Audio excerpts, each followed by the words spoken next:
목소리가 조금 아직 탁하죠? 지난 수요일 괜찮았는데 목이 약간 탁합니다. 이렇게 이해해 주시기 바랍니다. 우리 광복절날 우리 손주들하고 열심히 뛰어놀았더니만 다시 너무 소리쳐서 그런 것 같아요. 한 번 더 인사하시겠습니다. 복음을 선포합시다. 복음을 선포합시다. 요한복음 4장은 거의 전체가 예수님이 사마리아성 수가성, 사마리아 성에 있는 수가성 우물가에서 한 여인을 만나서 된 일, 그걸 아주 자세하게 기록하고 있습니다. 42절까지인가 아마 그럴 거예요. 굉장히 길게 한 여인에 대해서 기록하고 있습니다. 예수님이 굳이 힘든 이 사마리아를 방문해가지고 한 여인을 만나고 그에게 복음을 전하는 내용이 오늘 본문이에요. 다 읽지는 우리가 않았지만은, 여인은 우물가에서 예수님과의 대화를 통해가지고 결국 생명의 말씀을 듣고 변화해서 마음속에 생수가 흐르는 그런 믿음의 사람이 되었고, 또다시 마을 사람들에게 그 복된 소식을 전하는 전도자가 됐다. 그런 얘기가 오늘 그 4장 본문 말씀입니다. 예수님이 우물가 사마리아 여인을 만난 사건을 통해서 우리에게 주시는 교훈을 몇 가지 살펴보고 함께 은혜를 나누려고 합니다. 첫째로 우리에게 주시는 교훈은 예배가 중요하다. 예배가 가장 중요하다는 것을 우리에게 알려줍니다. 예수님이 방문한 이 수가성은 구약시대 때는 세겜이라고 불렀어요. 세겜. 우리가 지난 시간에 지도로 공부를 했지만 그 하나님의 산들이라고 표시된 데가 전부 보면 구약시대 때 세겜 땅도 그 안에 들어있습니다. 세겜 땅이 중요한 거죠. 세겜은 양쪽으로 넓은 농경지뿐만이 아니라 교통이 편리해가지고 물도 수량이 풍부한 그런 아주 특수한 그런 지역이었어요. 그래서 이 세겜 땅에는 산이 두 개인데 하나는 그리심산, 하나는 에발산 이렇잖아요. 제일 높은 그런 산이 두 개가 있습니다. 그 두 산의 골짜기를 따라서 서쪽으로는 해변이 있고 또 동쪽으로는 들판이 있는 그런 아주 천혜의 그런 요소입니다. 아브라함과 야곱이 처음에 하나님께 제단을 쌓아서 경배 드린 곳이 이 세겜 땅이었어요. 세겜 땅, 신약시대의 수가성을 말하는 거죠. 이곳에 와서 예배를 드렸습니다. 모세도 여호수아에게 세겜에서 율법을 새롭게 하는 예배를 드리라고 그렇게 명령을 했고, 또 여호수아는 그 명령을 따라서 이스라엘 백성에게 그렇게 행했습니다. 이스라엘은 출애굽한 이후에 가나안 땅에 들어와서 처음으로 예배 드린 곳이 이 세겜 땅이었어요. 그래서 그리심산과 에발산 앞에 6지파씩 이렇게 12지파니까요. 6지파씩 나눠 선 채로 축복과 저주를 선포했습니다. 또 세겜은 출애굽한 이스라엘이 가나안에서 드린 그런 첫 번째 예배 처소뿐만 아니고 여호수아가 마지막으로 설교한 곳도 세겜 땅이었어요.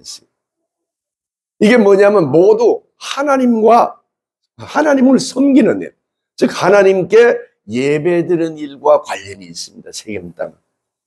그러므로 우리 예수님께서 수가성을 방문했다고 하는 것은 하나님께 드리는 예배가 가장 중요하다는 것을 알려주는 그런 일입니다.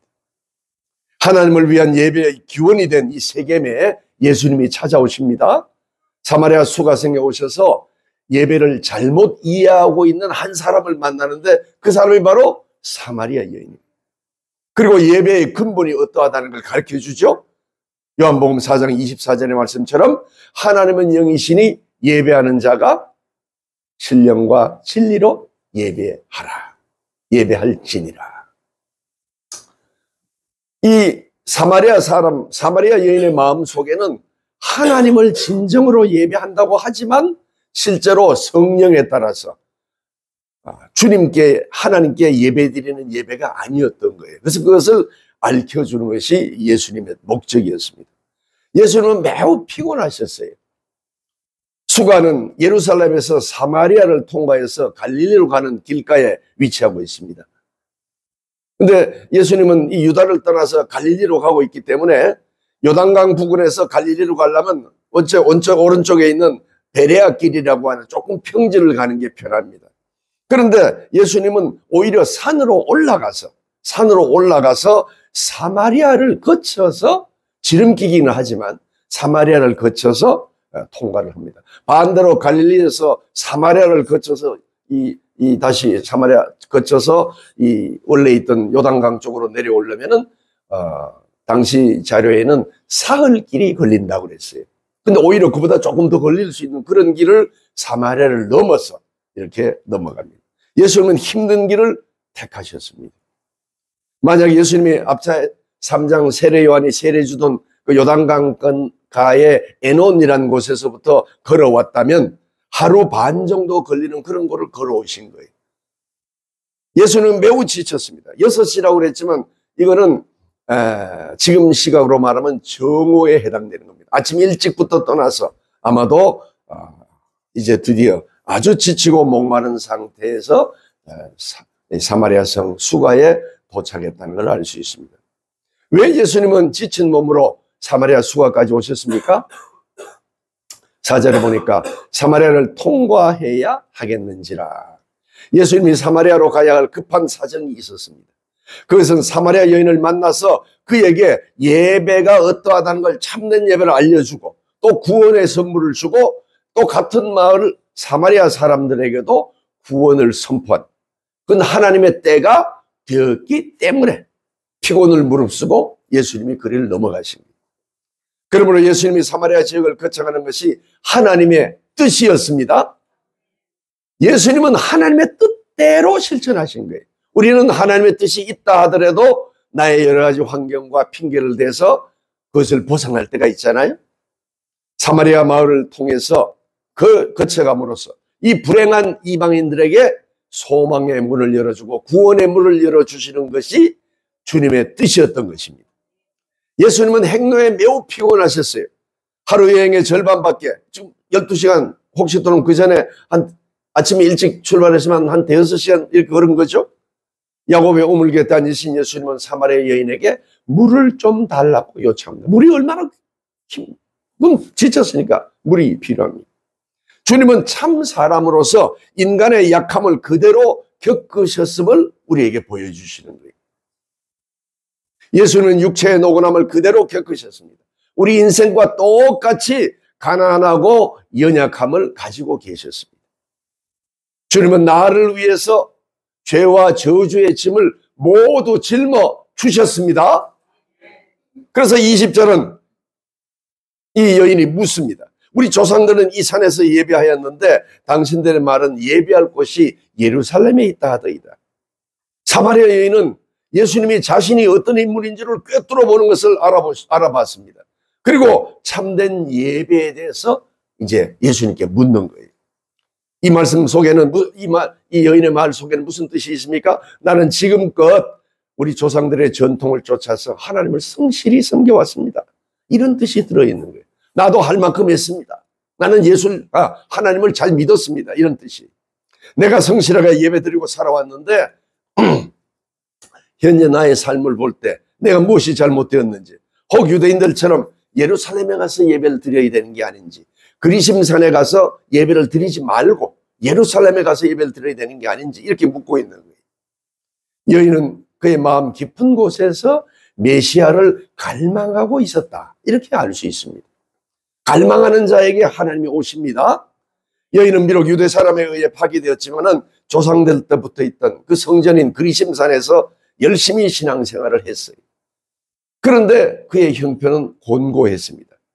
이에 예수님은 내 말을 믿으라 이렇게 얘기하면서 이 산에도 말고 예루살렘에서도 말고 너희가 아버지께 예배할 때가 이르리라. 그때 영과 진리로 예배하라 이렇게 말씀합니다. 그리고 하나님은 이렇게 예배하는 자를 찾는다고 말씀합니다. 지금도 지난주에 우리가 한번 예배 때 제가 설교 드렸지만은 중동 땅에는 하나님의 섭리를 깨닫지 못하고 살아가는 사람이 너무나 많이 있지 않습니까? 그 주변에 몇 명이라고 그랬어요? 아시면서 모른 척 하시고 5억 명이라고 그랬죠. 5억 명. 5억 명이 이스라엘을 싸고 있는 거예요. 근데 이들 이스라엘이 가지고 있는 믿음은 어떤 믿음입니까? 군사적으로 승리해가지고 악의 근본이 되는 유대인을 제거하고 순수한 이슬람 국가를 세우는 것이 그들의 뜻입니다. 유대인을 제거하고 그들은 또 자신들이 죽으면 순교했기 때문에 천국에서 보상이 있다고 하는 잘못된 신앙을 갖고 있는 거예요. 이들에게 복음의 참된 진리에 대해서, 참된 예배에 대해서 알려주는 것이 주님의 뜻이고 우리의 뜻입니다. 우리에게 주신 사명이에요. 그래서 이제 여인은 예수님의 말씀에 귀를 기울입니다. 그리고 자신이 늘 관심하고 고대하고 있던 메시아가 오실 것이며 그가 오면 모든 것을 알게 하리라고 하는 말을 이렇게 하자. 그때 예수님이 뭐라고 그럽니까? 내게 말하고 있는 내가 그러라 하는 이런 복된 소식을 여인에게 알려줍니다. 26절에 내가 그러라 하는 말로서 예수님은 자신이 메시아임을 선언합니다. 자신이 그리스도임을 밝힌 곳은 복음서에 여기 한 군데밖에 안 나와요. 이것은 뭘 의미합니까? 주님의 깊은 사랑을 보여주시는 거예요.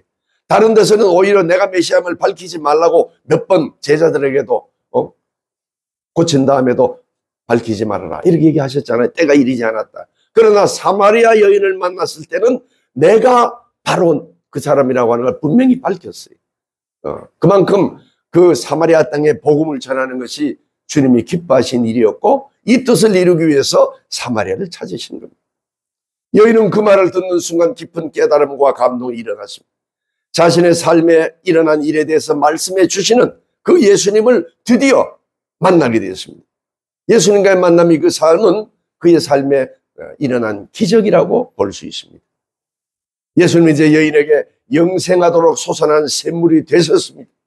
여인의 삶 속에 생수의 강 곧 그리스도인들 가운데 영원히 솟아나는 성령의 생명의 샘이 흐르게 되었습니다. 우리에게 중요한 것은 참된 믿음으로 우리 주님께 예배하는 거예요. 참된 믿음으로 엉뚱한 신에게 절하는 것이 아닙니다. 사마리아 여인은 그리심산에서 엉뚱한 일을 하고 있었던 거예요. 그것이 잘못됐다는 것을 가르쳐주는 거예요. 그러나 그 마음속에 신심이 가득한 거잖아요. 그 사람의 신심을 참된 예수 그리스도에 이르도록 그렇게 해주시는 것이 우리에게 주어진 사명이다 이렇게 볼 수 있습니다.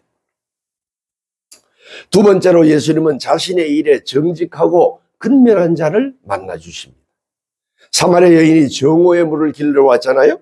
대낮에 물을 길러 온 것을 봐 이 사람은 사람의 혹에 낯을 피해서 그런 와야 할 사연이 있는지도 모릅니다. 보통 여인들은 아침 해가 뜨기 전이라든지 해가 진 후에 덥지 않을 때 물을 길렀습니다. 해가 뜨거운 정오에는 종들을 내보내서 오히려 물을 길게 했습니다. 또한 우물가는 여인들이 모여 대화가 이루어지지만 이 여인은 혼자 왔습니다. 아마도 여인은 마을에서 소외가 되었거든요. 드러내고 싶지 않는 그런 현실을 가지고 있는 사람이었습니다. 그래서 아무도 없는 시간에 물을 길러 왔을 수도 있습니다. 수가성은 지금으로 보면은 그 동네에서부터 약 1km 밖에 야곱의 우물이 지금도 있다고 합니다. 만약 그 우물이라면 이 여인은 마을로부터 1km나 떨어진 그 야곱의 우물가에 가져와서 그 우물이 가지고 있는 전통과 다른 우물에서는 구할 수 없는 어떤 정결함 이런 것 때문에 그곳까지 와서 물을 길러서 멀리까지 물동이를 이곡하고 그렇게 했다고 볼 수 있습니다. 이것은 사마리아 여인의 신앙이 깊고 또 그 심성이 믿음에 가까이 있다는 그런 것을 볼 수가 있습니다. 함부로 허투루 하지 않고 진지하게 먼 곳에까지 가서라도 야곱의 우물을 1km 떨어진 곳에 가서라도 내가 길러서 이 물로 나를 정결하게 만들어야 되겠다. 이런 마음을 가지고 있었던 거예요. 여인은 무엇보다도 부지런히 자신의 일을 하고 있었습니다. 여인은 자신이 스스로 생활을 이끌어가야 했잖아요. 다른 내용이 없지 않습니까? 남편이 5이나 있었다고 하지만 그 외엔 다른 얘기 없습니다. 참으로 주님은 인생의 처지를 살펴보십니다. 예수님은 여인의 정직하고 겸손한 근면을 주목하고 만나 주신 것입니다. 마치 목자들이 한밤중에 양떼를 치고 있을 때에 그리스도의 탄생 소식이 최초로 그들에게 전파된 것과 똑같습니다. 열심히 자신의 일을 하고 있는 사람에게 주님이 찾아오십니다. 정직하고 근면한 것이 예수님의 만나시는 조건이 됨을 우리가 믿어야 되겠습니다.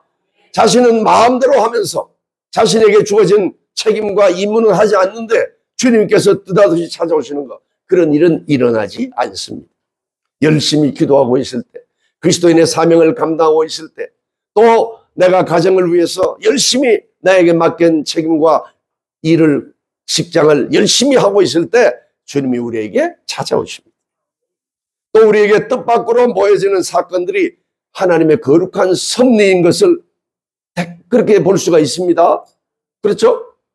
사마리아 여인은 그날 또 다른 날과 마찬가지로 물동을 이고 우물가에 가서 정결한 물을 길러러 간 거예요. 그런데 그날 예수님이 그를 만나 주셨습니다.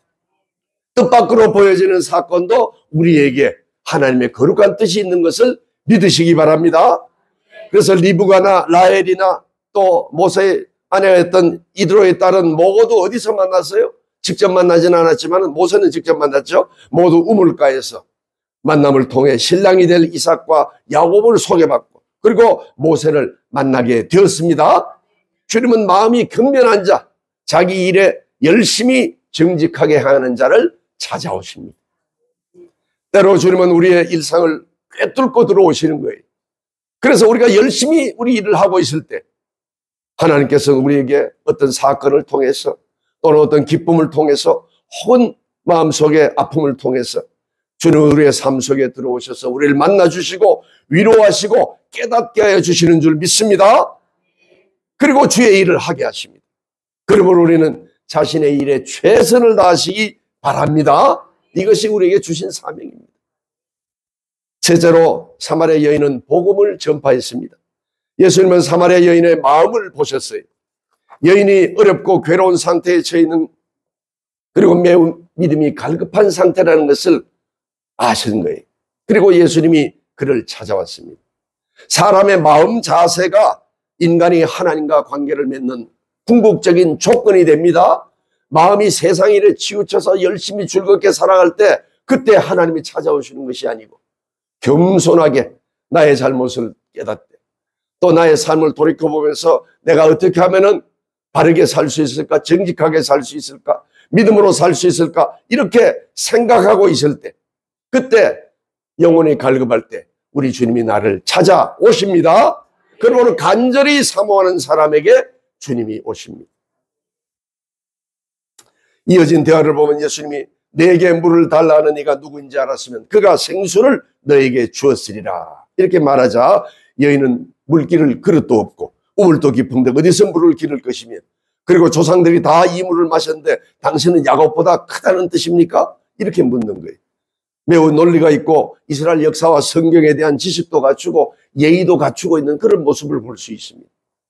그래서 예수님은 대화를 통해서 여인을 믿음으로 이끌죠. 이 물을 마시는 자마다 다시 목마르려니와 내가 주는 물을 마시는 자는 영원히 목마르지 아니하리니 내가 주는 물은 그 속에서 영생하도록 솟아나는 샘물이 되리라. 예수님은 야곱의 우물물은 일시적으로 만족하고 또 갈증을 해소하고 그런 목마름을 가라앉히지만 주님이 주는 물은 영원히 목마르지 않고 영원히 솟아나는 샘이 돼서 영원한 생명을 줄 것이라고 말씀하셨습니다. 사마리아인은 주여 그런 물을 내게 주사 목마르지도 않고 또 여기 물길로 오지도 않게 하소서 이렇게 얘기하죠. 그래서 예수님은 느닷없이 뭐라고 그럽니까? 내 남편을 불러오라 이렇게 말합니다. 여인이 나에게 남편이 없다고 해봐자 예수는 너에게 남편이 5이나 있었고 지금 같이 살고 있는 남자도 내 남편이 아니니 옳은 말이라고 말합니다. 여인은 인생에서 아마 가장 아픈 그런 고난을 경험했던 것 같습니다.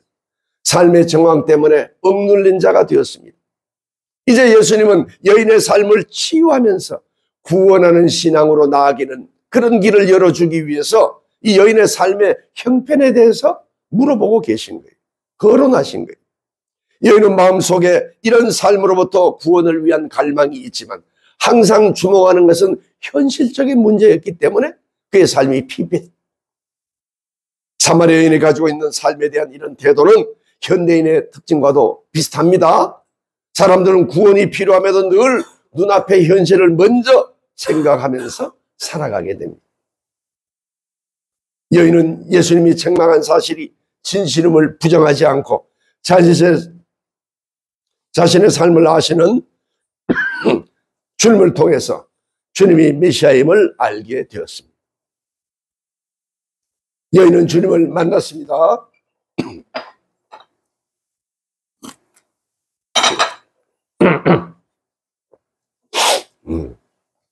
여인은 주님을 만났습니다. 그래서 이 여인은 다시 소생했습니다.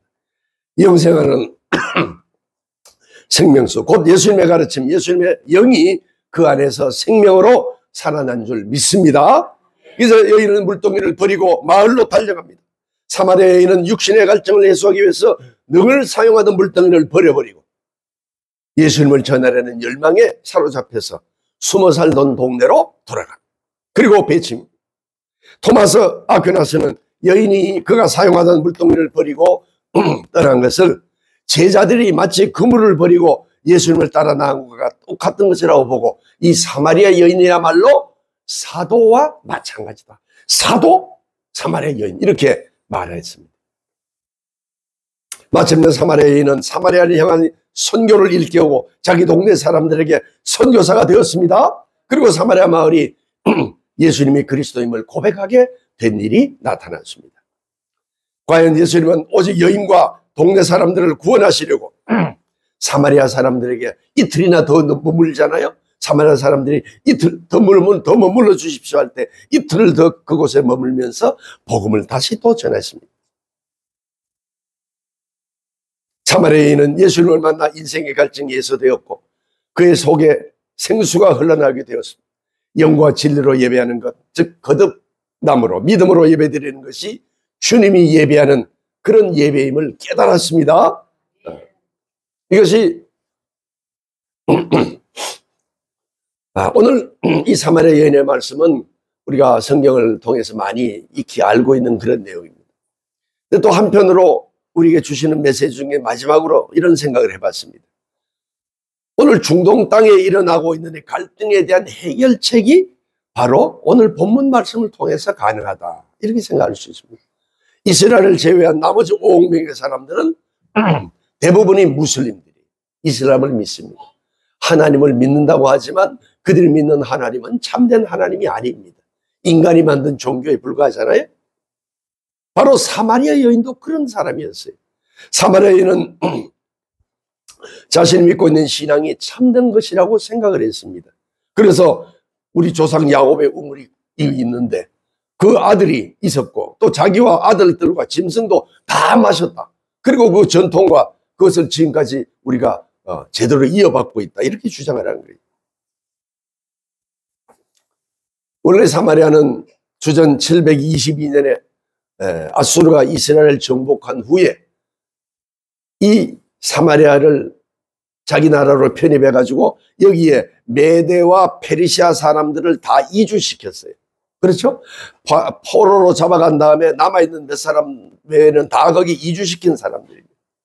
그래서 주전 538년에 유대인들이 바벨론 포로에서 돌아왔을 때 여기 성전을 재건할 때 어떻게 됐습니까? 그 사마리아 사람들이 같이 성전을 재건하려고 했어요. 그랬던데 그 돌아온 유대인들은 우리는 남아있는 자고 거룩한 씨앗이고 그루터기인데 너희들하고 같이 행할 수 없다. 이렇게 해서 거기 사마리아 사람들과 교제를 하지 않았습니다. 그래서 여기에 분노한 사마리아 사람들은 사마리아 총독인 이 산발락과 힘을 합해서 유대인들의 성전 재건과 느헤미야의 성벽 건축을 못하게 막았잖아요. 그래서 갈등이 생기고 그 갈등이 그때부터 쭉 이어지고 있는 것입니다. 사마리아인들은 자신들이 참 이스라엘 하나님의 거룩한 상속자라고 믿었습니다. 지금 중동 땅의 이슬람 무슬림들이 생각하는 것과 똑같은 거예요. 자기들이 진짜고 유대교, 기독교, 다른 종교는 이건 전부 다 말살돼야 될 사람들이라고 생각하고 있습니다. 하나님의 약속의 상속자라고 생각하면서 자기들의 성경인 사마리아 오경만 모세가 직접 전해준 것이라고 이렇게 생각합니다. 사마리아 오경은 성경 구약 중에도 모세 오경만을 성경으로 인정하는 그런 거죠. 근데 사마리아는 주전 333년 알렉산더가 마케도니아 도시로 다시 한번 부활시켜서 그곳에 이제 제대로 된 건축을 하죠. 또 세겜에 있는 그리심산에 자기들의 성전을 건축하도록 해줍니다. 물론 나중에 이스라엘 백성들이 또 파괴합니다. 하스몬 왕조 때 유대가 주전 128년경에 이 세겜과 그리심 성전을 다 파괴해요. 그리고 그 이후로부터 어떻게 됩니까? 유다와 사마리아는 끊임없이 지금까지도 싸우고 있다. 이렇게 볼 수 있습니다. 물론 사마리아가 이 이슬람 민족 전체를 대변한다고 볼 수는 없습니다. 그렇게 볼 수는 없고 거기에 유비해서 연관해서 보자면 그렇다는 겁니다. 원래 출애굽 때 하나님께서는 이스라엘에게 어떤 명령을 했습니까? 가나안 민족을 다 멸절하라고 그렇게 여기에 무슨 신학적인 의미가 있습니다. 물론 하나님이 그렇게 잔인하게 다 멸절하라고 하셨지 이렇게 생각하지는 마시고 또 다음에 또 한번 말씀드릴 기회가 있습니다. 내 하나님 여호와께서 내게 기업을 주시는 민족들의 성읍에서는 호흡이 있는 자를 하나도 살리지 말지니 헷 족속과 아모리 족속과 가나안 족속과 브리스 족속과 휘 족속과 여부스 족속을 내가 진멸하되 내 하나님 여호와께서 내게 명령하신 대로 하라 이렇게 했어요. 진멸하는 이유는 뭐라고 그랬어요? 지난번에 우리가 성경 퀴즈에도 나왔습니다만은 그들이 악한 일을 행하기 때문에 그들이 가증한 일을 행하여 너희에게 가르쳐 본받게 하며 너희가 너희의 하나님 여호와께 범죄하게 할까 함이라. 그들이 악하기 때문에 그것을 하나님께서 진멸하라고 하신 거예요. 그러나 여호수아 세대는 이 명령을 순종하지 않았죠. 온전히. 그래서 이스라엘은 가나안 민족을 다 없애지 않고 일부는 남겨둬서 종으로 부렸고 함께 섞여 살면서 결국 이스라엘은 가나안의 우상 숭배를 본받게 됩니다. 그 다산의 신, 쾌락의 신 이걸 다 본받게 된 거예요. 여호수아 세대의 불순종은 결국 어떻게 됩니까? 사사 시대를 통해서 그리고 열왕기나 역대기의 왕정 시대로 이어지면서 이스라엘 민족에게 이 가나안 민족의 처리에 대한 문제가 갈수록 복잡해지고 더 큰 세력으로 이스라엘을 위협하기 시작했습니다. 우상 숭배뿐만이 아니고 정치적으로 영토 그런 분쟁이 일어납니다. 그리고 그것이 지금까지 지속되고 있는 거예요. 현재의 하마스나 또 이슬람 세력과 이스라엘 간의 갈등은 성경의 역사 속에서 우리가 이해해야 됩니다. 저는 이슬람 무장 과격 단체들 이런 무슬림들이 미혹의 영에 이끌려 그들이 오류를 깨닫지 못하고 하나님 뜻에 반하고 있는 것이 속히 회개하고 유일한 구원자는 오직 예수 그리스도임을 깨닫도록 우리가 기도해야 될 줄 믿습니다. 그럼 그렇게 하지 않고 있거든요. 우리 주 예수 그리스도 이름으로 이슬람의 미혹과 거짓과 폭력의 영이 묶여지기를 기도하시기 바랍니다. 사마리아 땅을 찾아가신 예수님께서도 바로 그런 의미로 우리가 볼 수 있습니다. 역사는 반복됩니다. 예수 그리스도의 복음을 통해서 사마리아인과 이 사마리아 여인이 회개하고 다시 사마리아 사람들이 회개하고 다시 유대인들과 하나 되는 일이 일어났듯이 오늘도 같은 방식으로 중동 분쟁 국가들 사이에 평화가 이루어지기를 기도하시기 바랍니다. 다른 변화는 어렵습니다. 이스라엘이 폭탄을 쓰지 않고 방법이 없는 거예요. 무슬림들이 이스라엘을 멸망시키지 않으면 방법이 없다고 그러는 거예요. 그걸 쫓아내야 된다고 보는 거예요. 어느 것도 해결의 방법이 아니고 올바른 방법이 아닙니다. 인간의 악한 생각에서 나와서 많은 살육이 이어지고 있습니다. 변화는 대낮에 물들어왔던 이 사마리아 여인에게서 시작해서 이 사마리아 도시 전체로 확대된 것과 마찬가지로 예수님은 직접 사마리아로 가서 구원의 선물을 보여주심으로 그렇죠? 어느 쪽이 옳고 그르냐에 대한 토론을 통해서 문제를 해결한 게 아닙니다. 그렇게 되고 하나님의 구원은 모든 사람에게 열려 있다는 것을 보여주심으로 주님이 해결해 주신 줄 믿습니다. 일일이 찾아가서 사마리아 여인을 설득을 하고 너는 틀렸고 내가 믿는 것이 옳다는 걸 일일이 가르쳐줘서 지금도 우리가 전도하다 보면 그런 말을 할 수가 있잖아요. 그냥 토론을 해서 상대를 설득시키는 이건 잘 안 됩니다. 그러면 오히려 싸움이 납니다. 그래 너나 잘 믿어라라고 너는 지옥에 갈 거야 이렇게 하고 끝납니다. 그렇게 해서는 안 되고 하나님의 말씀을 전해주고 하나님께서 그곳에 성령으로 역사하시기를 기도하는 수밖에 없는 거예요. 그러면 하나님의 영이 그 마음을 움직여서 역사를 하십니다. 2015년 연구에 의하면은 중동에서 무슬림이었다가 기독교로 돌아간 사람들이 약 48만 명 정도 있어요. 지난주에도 제가 얘기했지만 팔레스타인 사람들 중에 기독교로 개종하는 사람들이 여러 명이 있는 거예요. 그러나 완전히 무슬림이 된 곳에서는 일어나기 어렵습니다. 레바논도 원래 기독교 국가였지만은 이슬람들이 그곳에 돌아와서 테러를 일으키고 폭력을 일으키고 정부를 전복시키고 하니까 레바논 자체가 이슬람에 넘어가 버리고 말았습니다. 이란에서는 100만 명의 무슬림이 그리스도를 받아들였다고 합니다. 그리고 이슬람 국가 내에 많은 모스크가 폐쇄되었습니다. 이슬람 국가에 가면은 모스크가 있잖아요. 그래서 몇 시만 되면 거기 울립니다. 다 매일 아침 새벽부터 매 정오 때마다 뭐 이렇게 울려요. 요르단과 사우디아라비아는 최근에 발생한 이런 이란과 이스라엘의 긴장 상태에서 오히려 이스라엘 편을 들기도 했잖아요. 하나님 뜻이 여기저기 우리가 이해하기 어려운 그런 부분이 있어요. 중동 지역에 세우신 주님의 교회들이 더욱 성령 충만해서 그리스도의 복음을 전파하고 그리고 일꾼들이 더욱 그곳에 선교사로 파송되어서 하나님의 주신 그 복음의 사역을 이루어지기를 우리가 기도해야 됩니다. 사마리아 여인이 있는 곳으로 예수님이 가셔서 복음을 증거하신 것처럼 오늘의 중동 땅에도 그들에게 예수 그리스도가 참된 예배의 주고 믿음의 주인 것을 알려주셔야 됩니다. 그렇지 않고서야 무슨 일로 거기에 복음의 연결이 가능하겠습니까? 오늘 사마리아 여인의 말씀은 여러 가지 우리에게 주시는 교훈이 있지만 특별히 현 중동 사태에 대한 해결의 방안도 우리에게 준다고 볼 수 있습니다. 우리가 저 땅을 위해서 기도할 때 하나님께서 많은 믿음의 사명을 가진 사람을 그곳에 보내주시고 그들에게 참된 믿음의 말씀을 전해서 예수님이 참된 구주이라는 걸 알려줘야 됩니다. 그래서 그들이 지옥불에 떨어지지 않고 하나님의 말씀으로 돌아와서 참된 회개의 삶이 일어날 수 있도록 우리가 기도하고 또 더 기도해야 될 줄 믿습니다.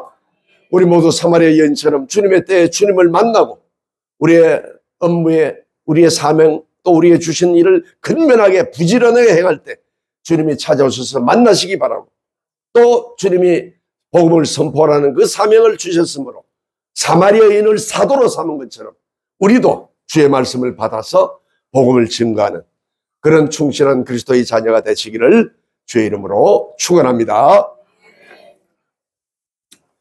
아버지 하나님, 우리에게 때를 얻든지 못 얻든지 복음을 전하라는 귀한 사명을 주셨습니다. 이 사명을 잘 감당하게 도와 주옵소서.